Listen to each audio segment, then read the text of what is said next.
Well, thank you very much to all of you, and to Jose and to Noya for inviting me here today. I've heard about NAATI for many, many years, and I'm very pleased to finally be here. It's an incredibly beautiful place, and I'm very, very pleased to be able to see it at this stage. So today what I'm going to do is to talk to you a little bit about the sort of bigger picture ideas around some of my work. I did distribute some of the papers, and there may be greater or lesser extent of what I'm talking about. So we can talk in questions if you need me to go back down to sort of point A again. But I thought I'd give you a framework, a little bit about why it is I'm thinking about these ideas, and throw some big ideas out there, and we can come back to that. And I've got a few slides just to give us a sense of context around what it is that I'm talking about. So, I mean, the primary point I'd make is that since 9/11, human rights and the politics they rely on have been seriously challenged. This is an uncontroversial point. But essentially, rights no longer generate with consistency the animating political currency in the West that they enjoyed in the Cold War.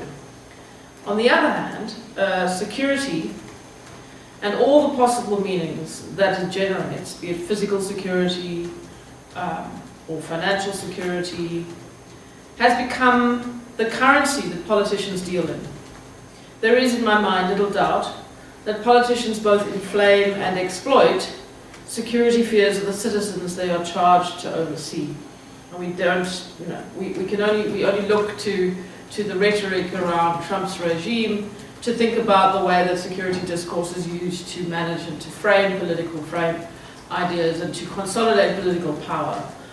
His speech when he started as president was a promise to end the carnage on the streets today. So these promises of security, of course, as you know from Zedner's work, ratchet themselves up. We present them as things that are terrifying in order to inflame a dependence by our voting public. And then we promise to end it, and of course we can't, because we've just described something so attractively difficult to end that we can't. So inside of all of this language of security and the domination of security is this dichotomous relationship between security and human rights. And I think it's important to say that this has become more and more and more entrenched in the language that we see. So, I mean, this is an old slide that I thought was quite interesting, which is the Occupy Wall Street movement at the time, talking about the rule of law versus the forces of order. And this is an environment that would be, or an organization that would be interested in the human rights context, but in fact is dichotomizing this idea of order versus security. And on the other side, you have the sort of sense in which the hawks think that we are, the human rights activists are all kind of naive, academic, armchair liberals with absolutely no idea of the hardcore threats that security represents, and actually we're all virtue signaling anyway because we want to be kind of accepted by a sort of increasingly irritating identity politics, riddled liberal framework. And so this dichotomy is deep. It is on both sides, the suspicion of order and security from the kind of human rights lobby, and the suspicion of human rights people who have absolutely no idea how to run the world, and basically if it was left to them, we'd all be killed instantly. So let's talk a little bit about how this dichotomy is not in a sense new, in any way new, and I just wanted to take us back to some good oldies, if you don't mind me doing that. So I'm going to talk to you a little bit about the Hobbesian dichotomy, which of course we know that in Hobbes's Leviathan, security and liberty were clearly pitted against each other in a very, very profound way. And Hobbes identified security as the primary benefit of political community, and the good against which we trade off our natural liberty. The rationale of the Hobbesian state and the foundation of its legitimacy rests on its assurance of the security of its citizens. So Hobbes' social contract is the route through which mankind averts the social conditions whereby every man is enemy to every man. And men live without other security in this condition of perpetual war. So So Hobbes was convinced that no civilization, no self-realization, nothing good about being human could be achieved without security. And life would be solitary, poor, nasty, brutish, and short.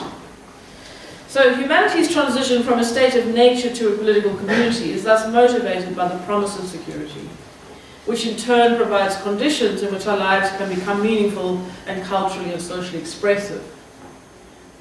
Little to dispute thus far. Happy for that. But Hobbes goes on to give security such primacy that no one in his society could contest the power of the provider of peace, the sovereign power. So Hobbes' social contract was a bargain between individuals to cede their liberty, or their right to do everything, in Hobbes' language, to the extent necessary to avoid war. And in so doing, they agreed to afford the sovereign, which was referred to as the mortal god, unlimited power. Security then for Hobbes was both the rationale for the existence of the state and the justification for unlimited sovereign power over the subjects within it. The sovereign may use the strength and means of them all, as he shall think expedient for their peace and common defence. I love reading Hobbes and Locke. They make me feel like there's no internet around. There's a kind of quietness around their language. But now there's a reason why Hobbes is thinking this, right? So he's writing at the end of the English Civil War, and it was a very bad time in his world. And he sees the divisibility of sovereign power as a threat to order. So he comes up with a theory where basically it's a paradigmatic example of the way in which a fear of war and the fear of insecurity can forge an inextricable logic towards a security state. The immediacy of insecurity and the strength of our fear of harm can lead us to prioritizing security at the cost of corroding other social goods. By aligning state power with security and placing it against the threat that liberty presented to our security, Hobbes gave voice to a dichotomy that has existed at the center of our thinking ever since, or arguably. I'm sure there's some of you who may disagree. For John Locke, Hobbes' unlimited state threatened the security of the citizens themselves. He believed that individuals were equal to each other in their enjoyment of their natural rights to life, liberty, and property, which he referred to collectively as property. And he also believed that individuals had in equal measure the natural right to self-preservation. We have the natural right to self-preservation, an interesting concept which I've been thinking about more recently in other ways. So this right included each individual's executive power to punish and police invasions of their property in the broad sense. So while Locke agreed with Hobbes that safety and security were the end for which individuals are in society, he was clear that individuals yielded up their power to others, and this is important, on the express or tacit trust that it shall be employed for their good. So unlike Hobbes' agreement between subjects to cede their liberty to an unrestricted sovereign power, Locke's social contract imposed reciprocal obligations on the state which had to be liberty-regarding. For Locke, the point of entering into a political community was precisely to optimize the enjoyment of one's liberty and property. In entering into society from the state of nature, men give up certain freedoms, but they do so only with an intention in everyone the better to preserve himself, his liberty, and his property. Because, he says, no rational creature can be supposed to change his condition with an intention to be worse. An important premise of Locke's thinking. So Locke did not share Hobbes' view of this idea of the absolute sovereign. And if arbitrary power constituted the greatest threat to security and preservation of individuals, for Locke, then its antithesis constituted the greatest source of security. This meant that power or sovereignty must be constrained by law. Locke called this security within the limits of law.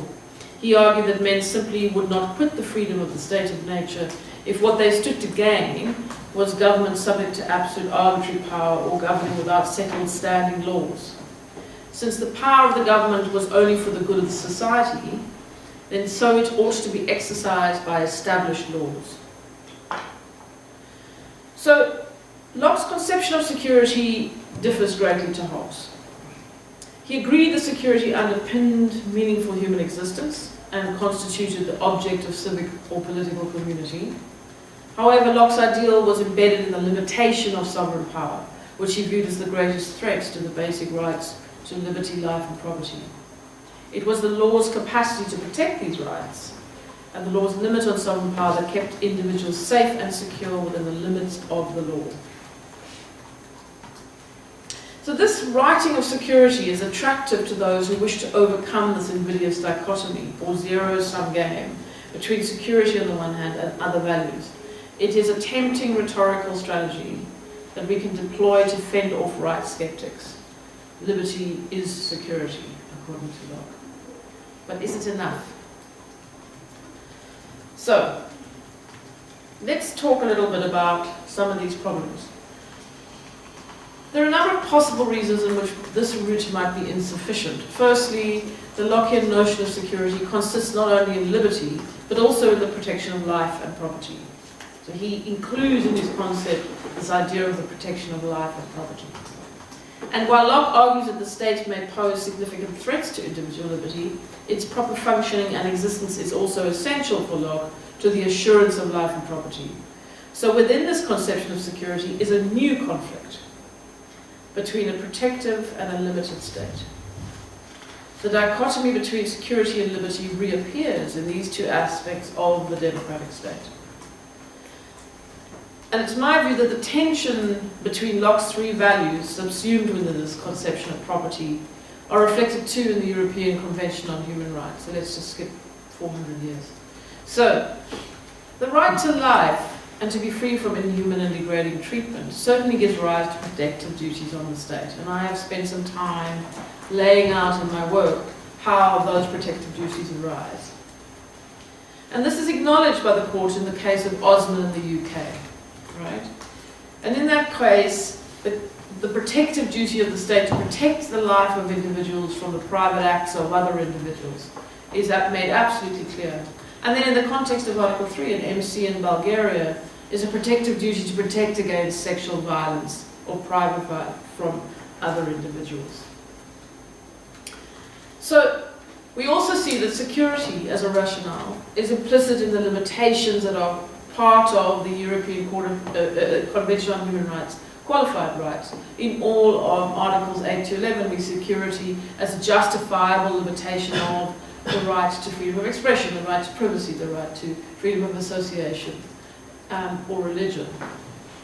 And so security is embedded in the idea of human rights, this idea that we must pursue it as a consequence of rights and that it is a limitable justification.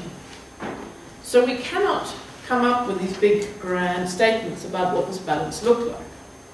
So I want to say that the way that we get to that particular balance is in the granular interstices of each contextual obligation. And it is there that we have to look to see how these values really must be traded off. I guess what I'm trying to say here at the end of the first part of the talk is that we cannot escape this intractable relationship. Even in the most liberty-regarding theory of Locke, we see internal to his conception of liberty the premise that the state must afford protection to life and to property. So, everybody with me so far? Yes, no? Any questions? Can we get around this problem by referring to something as the right to security? So I want to explore a little bit what I mean and why this has become a sort of new way and avenue for people thinking that we can resolve the conflict between rights and security by referring to the right to security. Now, I'm not going to spend a lot of time on this, and this is older research, which I can come back to, and I will be renewing that research from my book. But there's a lot of talk of the right to security in political discourse, right? You've got a few faces up here that look very out of date nowadays. But the right to security has been used by all of them in some way or another. And here I'm throwing up just some ideas of how politicians use those rights. So we see in the Middle East a very strong tendency for the right to security of a state to have, to premise action, and we see that it often precedes invasion, or it precedes the idea of certain kinds of power. And here in the War on Terror, we see in the European Union, already in 2007, we see that there's this notion that there must be a political balance between the fundamental rights to security of citizens, which is first right to life, and other fundamental rights of individuals. Right? So there's this notion that the right to security is becoming foundational in political discourse. Here you see the Home Secretary, this is early days after 9/11, as we face the threat of mass murder, we have to accept that the rights of the individual that we enjoy must and will be balanced with the collective right of security and the protection of life and limb that our citizens demand. There again in Canada. And then this notion in political discourse that we must be rebalancing between this idea of the right to security and other rights. Yeah? And you notice at the end there, the last quote on that page, notice that some politicians are more sophisticated than others, and this Liberal Democrat leader, Sir Menzies Campbell, recognises that the right to security may also be a right to security from the state, and not necessarily a right to security or protection. So the right to security as a discourse, all I'm trying to show you here, is something that has spread quite significantly and captured the public imagination. It is certainly becoming one which has become very strong in this regard.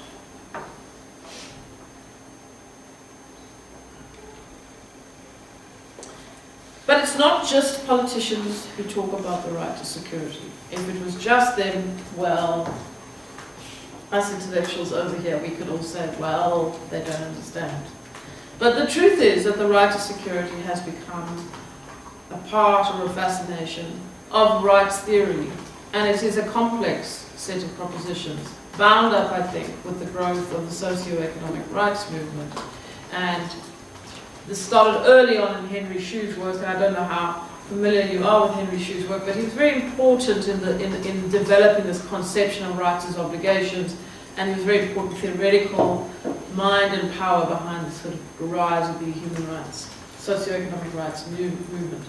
Now, Henry Shew argued that security is a basic right, by which he meant a sort of meta-fundamental right.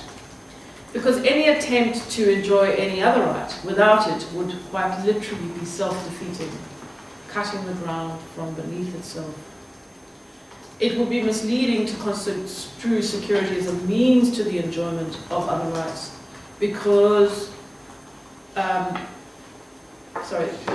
enjoyment of the right to security is an essential part of the enjoyment of all other rights. So he's saying it's not separate, it's not just a device to achieving something.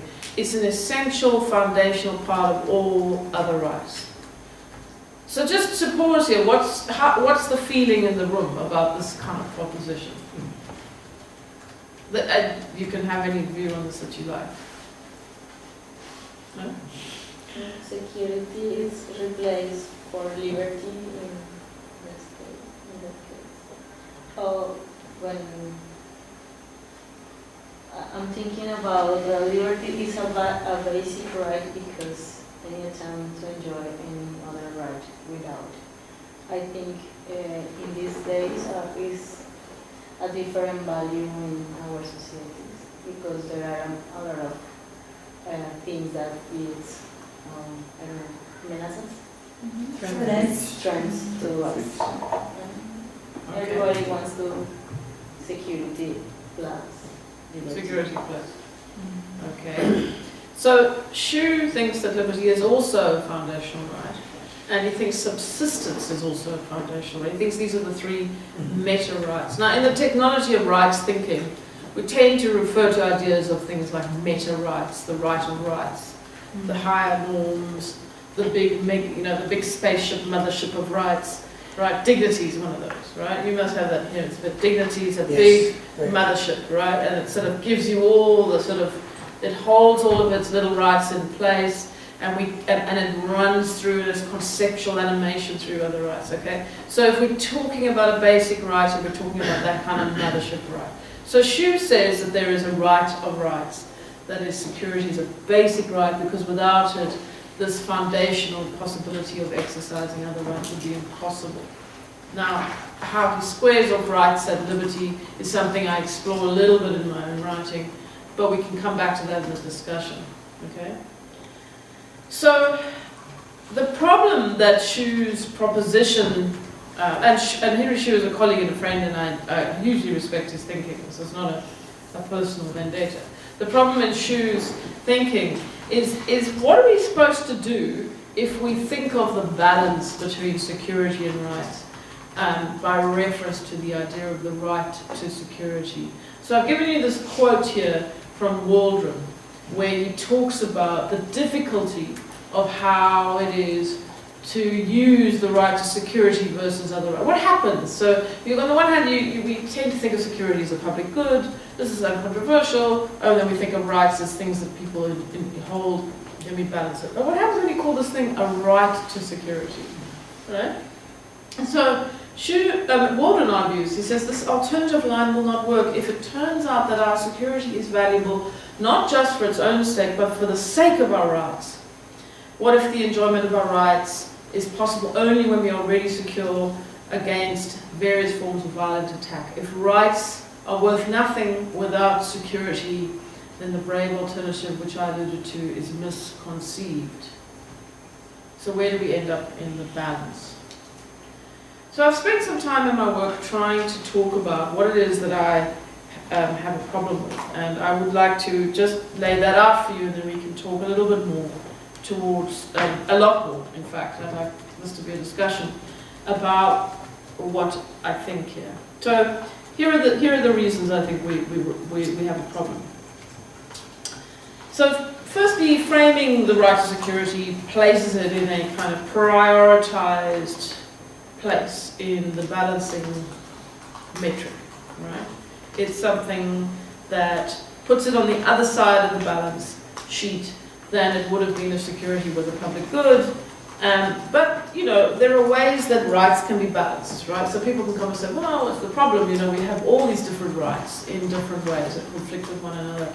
We can balance those things. So in and of itself, I think that is not a kind of knockdown sort of argument. But for me, the difficulty is pinning this thing down, pinning this right down and working out what it means. So for Henry Schu, the answer is simple, that the meaning of the right to security is a right not to be subjected to murder, torture, mayhem, rape, or assault. In other words, it's physical security.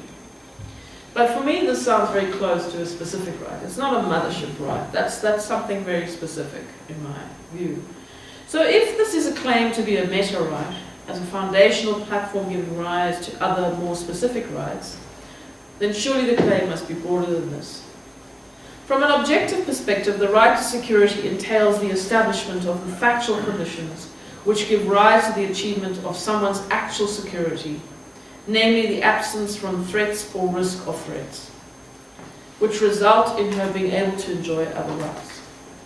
From a subjective perspective, we may clearly require a feeling of security, which entails the absence of anxiety or apprehension.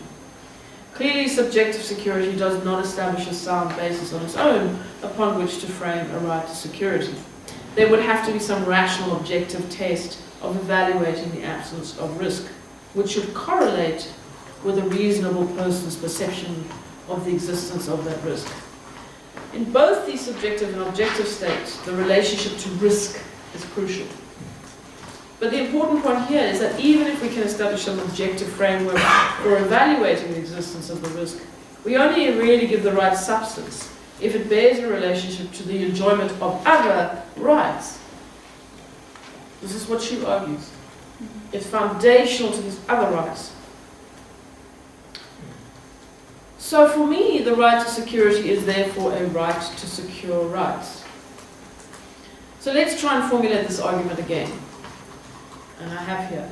The right to security gives rise to correlative duties for states to create the conditions in which objective risks of future threats, which might reasonably cause subjective feelings of apprehension or insecurity, are minimized to a degree that allows the enjoyment of other rights.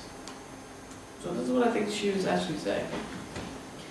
And when looked at in this way, the basic right to security is a description of the factual preconditions relating to the absence of risks, which enables the enjoyment of other rights. Getting lots of nods. Good. All right. So, now here's my problem. You may say that I've set up a straw person here, straw creature. The first is the problem of vagueness, indeterminability. The second is the problem of duplication. The third is the weakness of the precondition argument. And the fourth is the confusion of preconditions with foundations. The fifth is the risk of securitization. So just let me take you through them. So the vagueness objection is a typical lawyer's objection. The right to security is simply too broad and vague. You can't pin it down sufficiently in order to frame the rights that flow from it as a result, or even the correlative duties that might allow for such rights to be fulfilled. Now, we might argue that other rights are like this, other meta rights are like this. Dignity, for example. Dignity is not specific, right? It's vague. But the breadth of the right to security is particularly acute because of the right's close relationship with inscrutable perceptions of future risk. And it particularly this particular inscrutability undermines jurisprudential constraints on the potential range of associated rights claims. We have created a right that is all about the avoidance of risks that might undermine the enjoyment of other rights.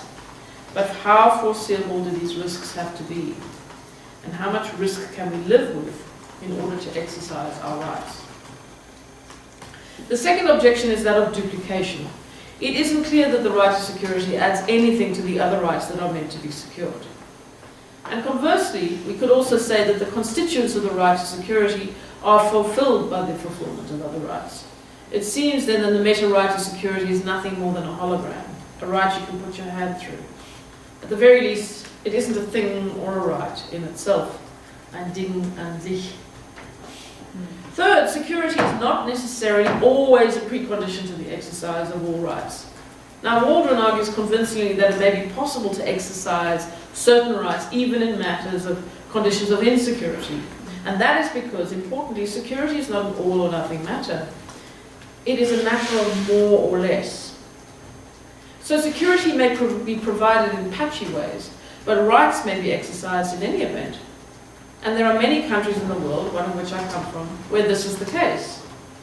I could vote in the morning and get mugged in the afternoon. Moreover, there is the danger that Waldron also warns us about, that we may become so fixated upon the fulfillment of the necessary preconditions in order to exercise rights, that we may end up not fulfilling our rights at all. We might have perfect security, but very little liberty. As Waldron warns us, security is a voracious ideal.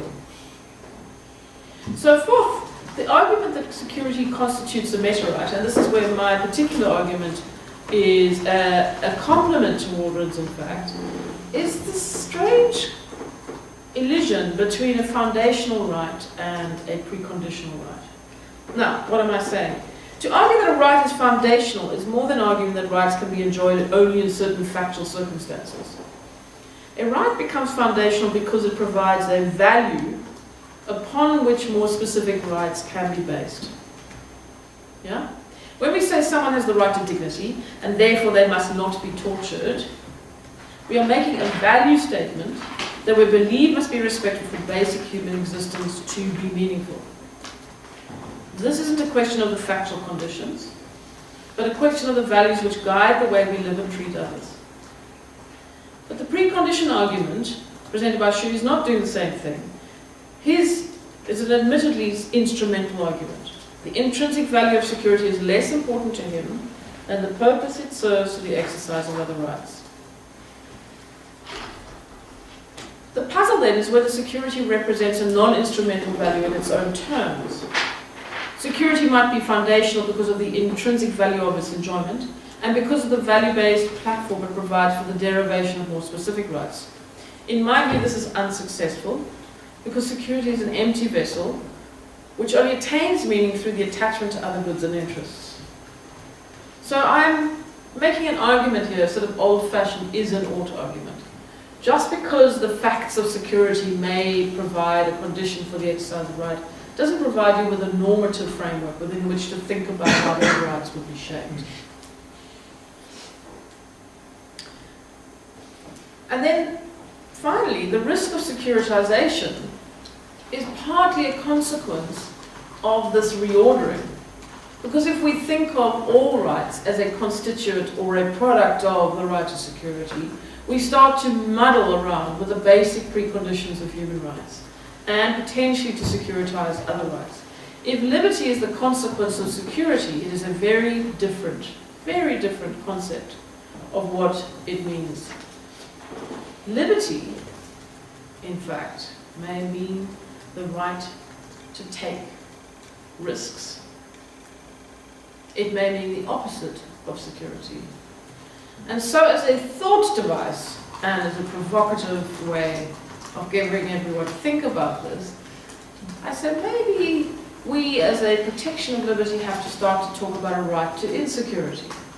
And what would that right look like if we spoke about a right to insecurity? It would be a right to unknowns. It would be a right to surprise, to self-creation, to risk, to freedom.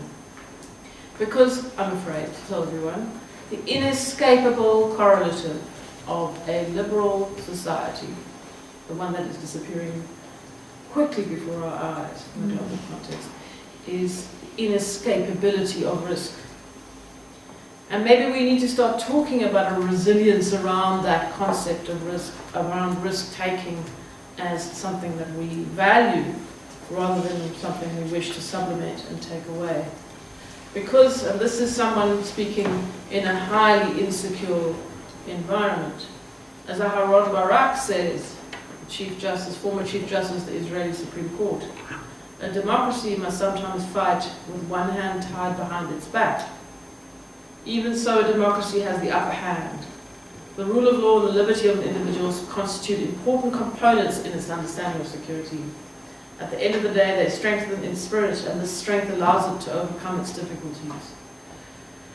So my argument would be that as a general position now, and I have watched this early work on the right to security happen almost over 10 years ago, and I have watched our anxiety around security rise and rise and rise, not necessarily in this room, but certainly in political rhetoric. And it's this language of resilience, the resilience around risk-taking, that I wonder whether that isn't something that we have to inject.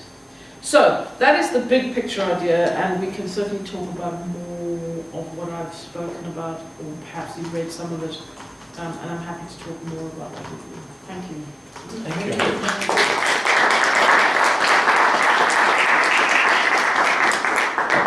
Thank you so much, LIORA. I think this was very interesting, thought-provoking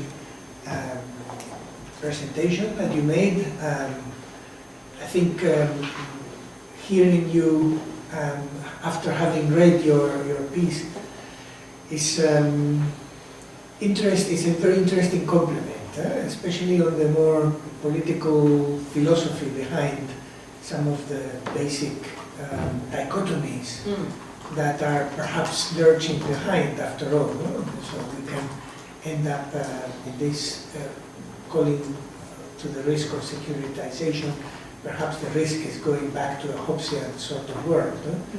And maybe your call for a right to insecurity is in a way a revival of Locke. I don't know, I wonder. But anyways, we open the floor. So for your questions and comments and criticisms.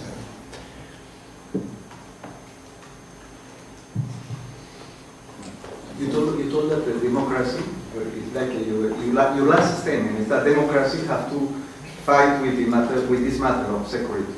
But I am seeing your report, UK report, that you entitled some rights, and in case of association, the right to association, freedom of association, you entitled that this is one of the most important for be under the proportionality approach or proportionality standard. but it's an issue. But what means association, freedom of association? For example, for extremist Muslim, this is a freedom association too.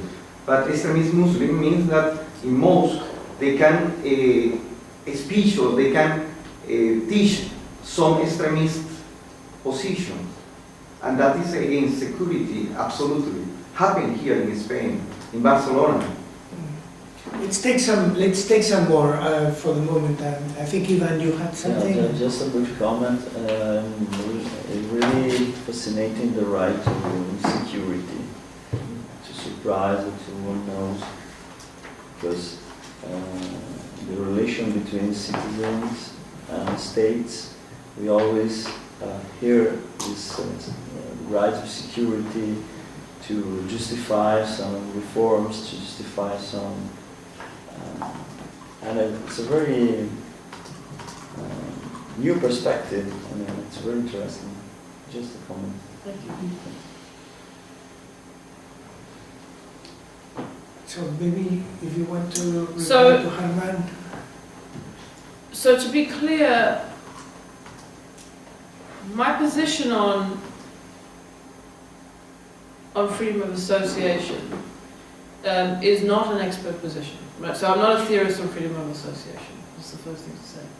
So I will be coming at this question from a perspective of what kind of metric would I be imposing to think about the balance between security and freedom of association.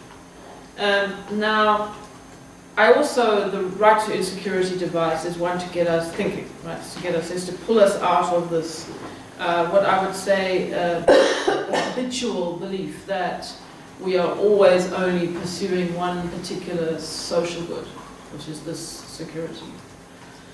So the question would be whether or not, in the context of the UK, for example, Prevent is a public policy in the counterterrorism context.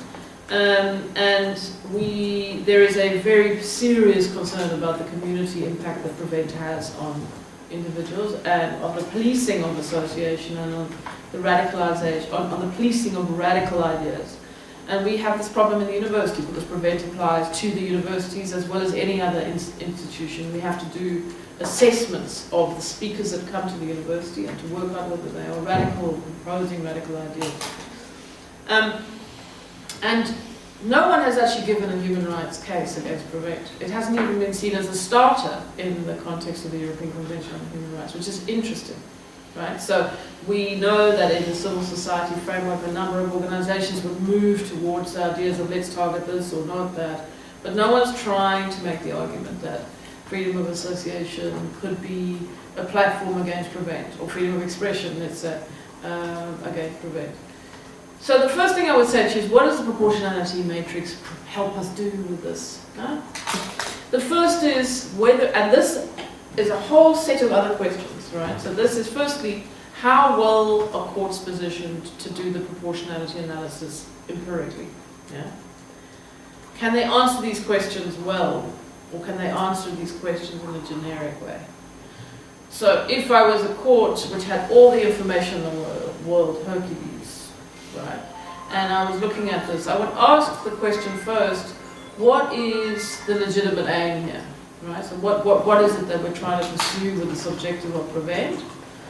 And we would have to say that we know that there's a good reason for doing this. The first thing we would need to know empirically would be what's the causal relationship between radical ideas and violence, right? Not often asked in the court, this causality between the opinion, the radical idea, and the notion. Now I know in the context here, in the work that we did in 2014, this idea of thoughts and beliefs and this concept of the sort of continuum towards violence is an interesting assumption on the part of the courts, right? So is it a legitimate aim? Secondly, is it is it the means to end relationship? So can by Prevent we know that if we police this radical idea, that we will end up providing the security that we hope to attain? Lots of downsides to Prevent, right? If you were having a really rigorous empirical discussion about this, again, it's an institutional problem, not a If you really think, are there any judges in the room, by the way? No. Not today. No. But, if you really said, okay, what can we do here to think about this causal relationship between the policing of radical ideas and the prevention of violence, we have to balance it against the feeling of that community that is being over-policed, the feeling of that community that feels that it is being repressed, etc. And those are very subtle, complex empirical factors which I can't answer either. And then the question will be, is it a lesser means? Well, so now I can tell you that in the universities, prevent is like, we hate it, right? So we try and we look at it like this, and we say, fine. Nobody wants to police ideas in a university, but we are being asked to. So the question then becomes, how little can we do things in order not to feel we are violating? So we come up with our own internal codes, and we say freedom of expression is important, etc., etc. In the end, I think that these are deeply complicated. That's why I come back to this question about the sort of generic language is unhelpful. Because these are deeply variegated, specific questions. Right? It is just as dangerous, we say, for anti-Semitic language to be talking about George Soros as part of a Zionist conspiracy and for people to go into synagogues and shoot. It is just as dangerous in terms of anti-Muslim language. It is, right-wing terror is the thing that is on the rise in the UK. So which ideas are we going to police, right? How far are we going to police all these ideas? It's become also in the world a very common experience for us to think of one kind of terrorism as easily policeable and others not so easily policeable, right? So how much right-wing kind of Breitbart news, how much are we going to police? So these are the questions that I would like us to think about much more analytically carefully than we think we ever get an opportunity to do in the court context. And that is one of the foundational difficulties with proportionality, is exactly that problem of the risk matrix. What do you do now to prevent something from happening later? And I'm not talking impossibleness now. I've written a whole report with the government of the UK on how to do balancing. I'm not someone who goes around going, sitting far from the messy world. But it's a problem for a court to decide how that all works. Yes. And in that balance, in that proportionality analysis, what is the importance of the individual harm? No? Because when you restrict the freedom of, for example, association, there you have a individual harm, or many individuals harms. And on the other side, you have a risk of harm that is a feeling and, in fact, a risk of harming other rights in the right of security. So, I don't know what you think about that. Yeah, well, you raise a very important point. Do you want to take more? This conversation can flow in it. So, yes. So Let's make it flow. Yeah, you raise a very important point, because the question then also, something I've thought about is the right to security an individual right? Is it a collective right, or is it an individual right? Now, in as far as the courts are treating it, there is no right to security in the context of the European Convention. There are rights to security in other constitutions. South Africa is a very interesting case study in this area. But most of the time, the courts are taking positive obligations out of the right to life. Yeah? That's the case in the Inter-American Court of Human Rights, with Velasquez Rodriguez said sexual violence and the rights to physical security are implied out of rights like the right against torture and human degrading treatment, Article 3, or in other contexts. It's implied out of the right to life. Sometimes privacy gets involved, but privacy gets involved with it. Article 8 seems to be everywhere. And then there's always this question of the right to an effective remedy, which comes into the fact of what do you do. Okay, so these are hybrid rights. So is this right collective or individual? So in the context of the implied rights, they are asserted individually. And certainly we see all of these specific positive rights being dealt with as individual harms. Now, when I first started speaking about the right to security, Ian Loader came up to me and said, but, what is this individuation of security? In his work, the idea of security as a public good, an absolutely essential part of this idea of security, that we can't kind of break it down to individuals, each of us and our particular experience of that individual risk. So the short answer is I don't know whether security is an individual right. I don't know how clearly I feel about this. But then when I look at the cases, I see that people who are murdered on trains in South Africa bring an action against the court because the train service is not protecting them and their families. Right? So to the extent that it is out there in the world, it is seen now as an individual right. That's not to say that every decision doesn't have very, very polycentric implications. So the polycentricity of these decisions and sort of the collective implication of a particular decision will have collective dimensions, right? So particularly when you look at the right to life and the use of lethal force, for example, all organizations get changed by one decision about how you manage things and reframe them. So I don't know if I'm answering your question, but I'm saying it's a very difficult area in terms of how you translate this collective good into this individuated, justiciable right to security. Especially when you have the risk of individual harm or individual harm to rights and not the, because in the cases of so this is why if you look at the Osborne case, there are general obligations. There's a general obligation in the Osborne case to have a criminal law system, to have police, to have prosecutorial authorities, and to have a whole system there to protect life, right? The specific obligation is the preventative obligation. And that is to, the courts treat that in a very particular way. They're quite conservative in the way that they do it. And they say there has to be a risk to an identified individual that was knowable and that the authorities knew or ought to have known of that risk to that identified individual. So there the reasoning in the context of the preventive obligation, the future risk problem, is quite individualized. It's not a generic question. The general obligation is quite generic. And normally because it's individualized in that context, it is quite conservatively designed by the courts. But what I've noticed is that these generic concepts of obligations of the state to secure the rights of the security of the population at large creep in sometimes to justify some kind of alternative balance. And I talk about that a little bit in my piece on coercive obligations, where you sometimes see these references that are not determinative of the outcome, they're references to these general obligations. The most interesting case recently on this is Tagayeva versus Russia. If you're interested in these cases in the European Court of Human Rights, this was a case of I talk about this tomorrow a little bit. This was a case of a hostage-taking problem in North Ossetia. 409 hostages died after days of being held hostage by particular radical separatists in that area. And the Russian forces came in and did a very, very kind of broad-based, violent job of trying to rescue the hostages and 409 people. And there were two obligations that were breached. One was the protective obligation, the preventative obligation to protect the hostages prior to the event happening.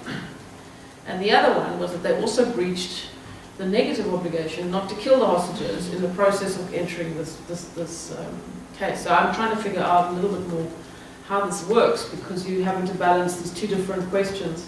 So that at one and the same time, the state can be responsible both for the positive obligation not to protect the life and for the negative obligation, which was breaching the individual's right to life in that context. So if you're interested in that area, I would certainly read that case.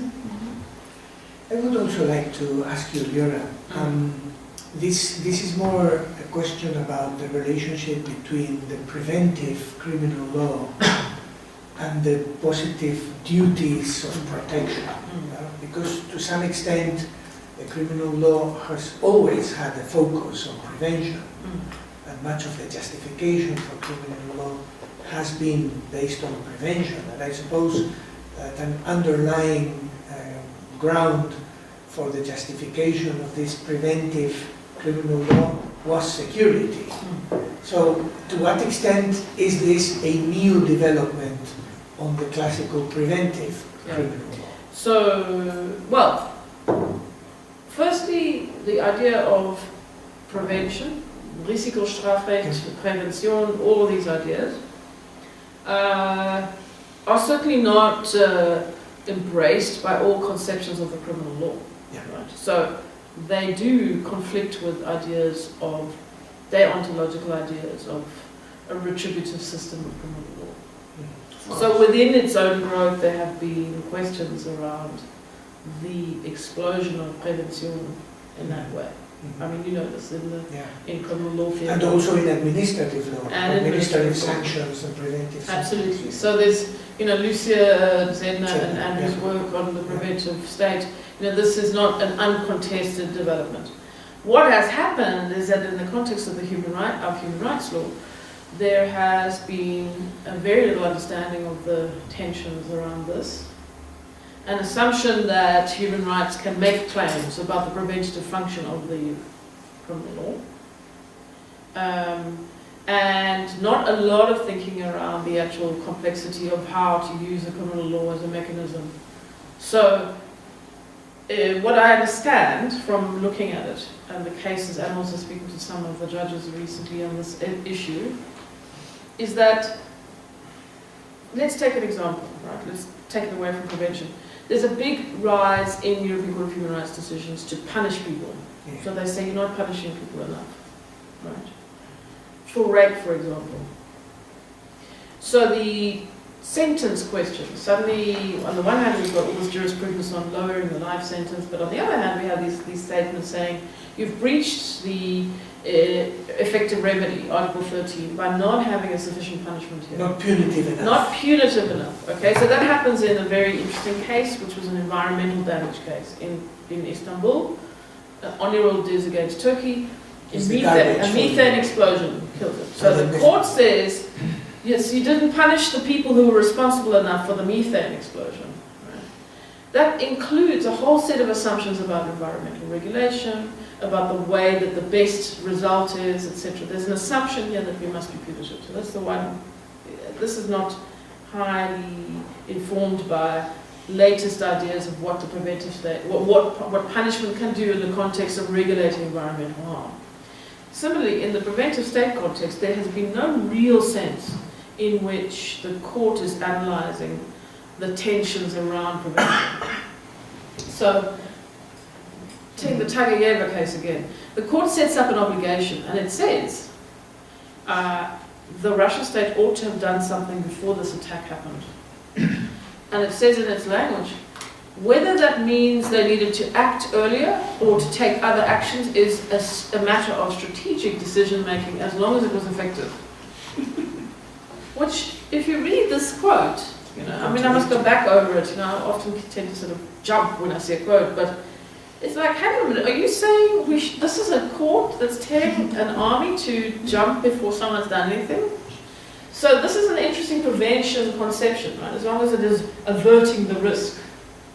I don't know, I have it somewhere in my thing that I should throw up this, it's a really interesting proposal. So I think what's going on is that there's two different conceptions, there's this different discussions going on that this human rights jurisprudence is not particularly informed by deep theory on the preventive state, but of course it's all moving in the same direction, right? I don't know whether you're asking me, is there a causal relationship between the one and the other? No, the discourse has changed in a way. The discourse has certainly changed. The discourse is certainly. But the other thing is, it's not only the preventive criminal law, it's a simple question of tort, yeah? So the Osman case, tort is a simple question. The Osman case is an attempt by the individual... Tort is what we call daños. What do we call it? Daños. Daños. Harm. Daños. So, the Osman... The child and wife of the man who was killed in Osman, this case is very interesting. He was an obsessive school teacher who was obsessed with the child, and then they got into some conflict and he was sending messages and letters, and the police knew about this a little bit, and then he ended up killing the father, right? What the family tried to do was sue the police. And they said they're suing the police because they should have done something earlier. They should have stopped this happening. And the the English system doesn't allow this, right? It says on public policy grounds you can't have people suing the police everywhere, right? So they go to the European Court of Human Rights. The European Court of Human Rights says, on the substantive obligation, the police probably didn't have enough information to have acted, so it's the narrow tort ground. But they needed to have access to justice for this. So there's a violation of the effective remedy question, right? Now, that's a simple tort question of where do you go when you have harm by a public authority. And this comes down to, in the Bedfordshire example, children who were abused who were on social care, right? Similar scenario. It's a human rights problem. Where do you go? Where do you go to act? Who should have acted? On what basis? And what kind of access to justice do you have about this? So there are different drivers here, right? It's not just a kind of general overweening conception of a criminal law. It's an applicant before a court that's saying, I can't get anything from the state for gross failures to act in time. And so the effective remedy complements the sort of right to life and the the obligation to protect would fall on the criminal justice system as a whole. Yes. Well, that's the general obligation. So the way that it's framed is whether it's the police or the access to the, you have so to arrange your access. You have to arrange it is for your work on the institution. So you have to arrange the system to deal with it. So this is the MC in Bulgaria case. I don't know That's the rape case. The rape case. You have to have a system that doesn't think of date rape as not rape, right? You have to tell your police and your prosecutorial authorities that the fact that this person was known to this individual and that there wasn't signs of resistance, physical resistance, is not okay on human rights grounds. You must rearrange your system, right? You must reconstitute your legal frameworks and definitions for this purpose. And then there's the individual issue of did you know? So that's a slightly different. MC Bulgaria was not a preventive obligation case. It was a general criminalization, practice of the criminal law. It was the way the law was framed. Yes, it was the way the law was framed. For me, the more pernicious issue comes in the punishment part and in the preventive part. And I think that the dialogue between human rights thinking and this is, it seemed to be me and a number of colleagues in now doing excellent work in Ghent, also thinking a little bit more about closing rights in this respect. I think we have to, yes, we can take one more and then perhaps close just before one. Noé. Thank you, Sharon. Thank you very much, LIORA. Extremely interesting presentation. I would like to make a comment and question with regard both the theoretical dimensions of your presentation and also the practical implications. With regard to the theoretical aspects, I would say that your approach is really convincing, I would say, and particularly welcome in a moment in which we are witnessing all over the world this metastasis of security as the core concept. From this point of view, I would say that your approach is extremely stimulating and sound, because instead of being simply a critical reaction or even overreaction to this extension of security, you offer an analytical exploration in terms of, I would say, advocating for us restrained understanding of the pertinence of the very notion of a right to security. And frankly, I found this extremely convincing. With regard to the praxeological implications of this understanding, you have already explored in courts, in litigation, in criminal law, how this is working. But because of my field of expertise, I am closer to, for instance, to the concern about how, for instance, in the field of transnational human rights advocacy, for instance, your understanding may work. For instance, in the title of the presentation, the right to security and the duty to protect, immediately remind me, the grammars of rights-based programming, which is so important for human rights organizations all over the world. And in this case, it happens, actually, what you mentioned. If we invoke the right to security through these grammars of the rights-based programming, immediately we are at the risk of securitization, of over-securitization.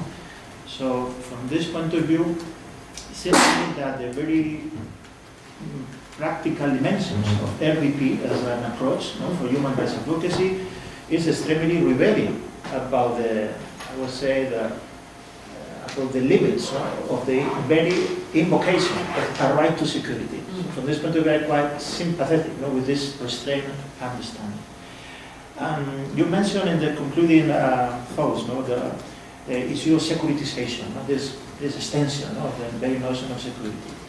I would say that from this point of view, it's extremely important, I would say, to bear in mind your advice. No? So I will ask you, LIORA, simply about this, about how do you think your approach may work in practical terms, not in courts, but in terms of advocacy, particularly, in terms of transnational... So in the transnational rights context, I'm very critical of the increasing and pervasive use by the rights lobby, and particularly the development lobby, to use security as a cipher for... So the simple fact is that in the politics of human rights, people don't use the word right anymore to get anywhere, right? So what we do now is we don't talk about the right to food, we talk about food security, right? We talk about, if in the context of my other work, which is more recent and which has taken me forever to publish, I don't know why, I must be obsessing a lot with it, but it's also a lot of material. I've been looking through the way in which the rule of law has been increasingly used in the terms in the Global South, in context of failed states. This idea of rule of law intervention to secure. I thought, hang on a minute, the rule of law is meant to be about limiting state. Oh, sorry, now it's about securing everything. Right. So it's not my critique addresses, and I have been at a number of conferences, and I'm hoping again to talk to more practitioners in this respect. My recent work is interviewing people in all these organizations. Immediately after 9/11, Human Rights Watch said there's no distinction between human rights and security because security is also a right. Okay.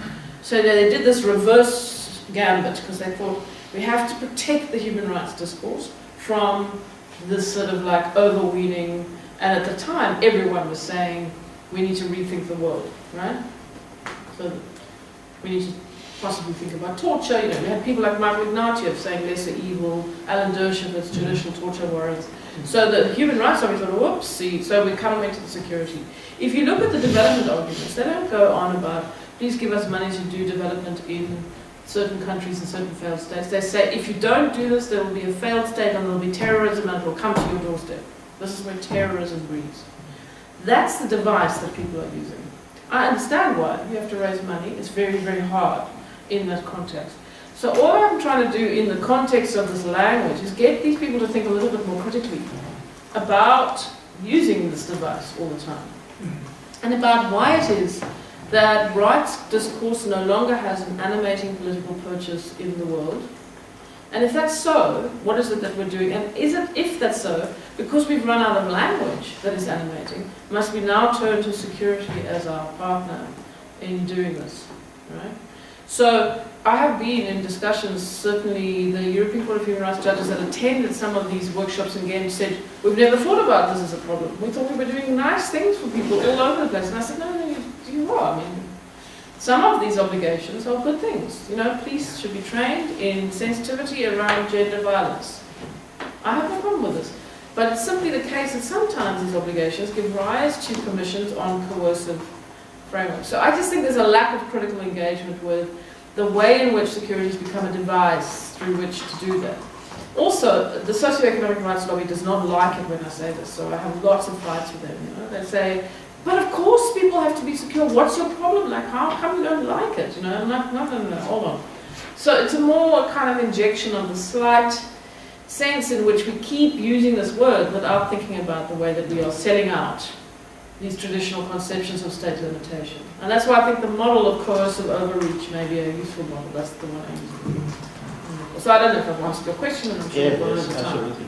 I think we are more or less around 1 o'clock. There was another interesting issue, at least interesting to me, that I wanted to raise, but and maybe we can just... I'm happy to carry on. I mean, maybe we can do 2 or 3 more minutes. Yeah. Just, I wonder to what extent there is also a sort of commodification of security providers. So commodification of security, and then the security providers interested in this type of discourse. So who is, it's not so longer a right to security, but you have to be protected, and we are offering the protection. So we are selling you intervention in a... And also, Jose Ramon, is not longer, not anymore the sovereign, no, in the Hobbesian sense. It's a This privatization commodification, yeah. This commodification also affects very much. It's absolutely Yes. Oh, well, listen, I come from South Africa. Huh? Yeah. This is the private. This is the, There's South Africa private has- police, private has massive prisons, private security, and it has become a question of, private armies. the preoccupation of security is usually the preserve of the people that are most secure in a private security context. So South Africans are obsessed with it. You know, the rich South Africans that can afford private security are obsessed with it, and they are the least likely to be victims of it. But there's no question. I have no idea about the causal relationships between all these. But I hate to construct a meta sort of sophisticated research. but it's, yeah, but the I think the commodification of security is definitely a part of the story. But I think it remains particularly strong that the state seeks to, or certain political positions seek to pull all of politics towards this idea of provision of security. And it's clear why. I mean, something's going on in the world. This is the other part, is that it's not that I wish to suggest that we can just ignore the potential threats to security, but I think a more kind of rigorous debate about where they come from and what we see as this is an important part of that discussion, because it's with us now. You know, if we carry on galloping down this road, right, we need to think about ourselves, what distinguishes us from authoritarian states that secure everything with credit scores and, you know, surveillance and these things. Well, we have the data protection regulation.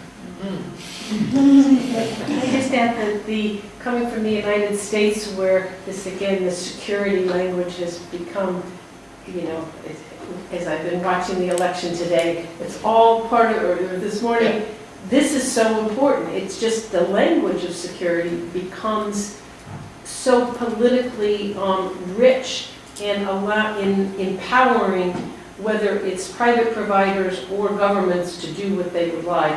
That in a sense it's understandable why it has become so powerful, even though I think, as your criticism points to, it's got some fundamental problems to the extent to which it continues to pervade as the most important meta right to disparity, or the most important discourse. So I don't know, it's a... Yeah, I mean, the whole of the US election has been like everybody thinks there's an army of people coming towards the southern border. Exactly. You know, it's progressing. It's a very, It's and Trump's scary. language of carnage and... But this human chain is also basing itself on the right to security. Yes, yes. Paradoxically, Right. it's a clash of two concepts of security. Okay, so thank you again. Thank you, LIORA. Thank you so much.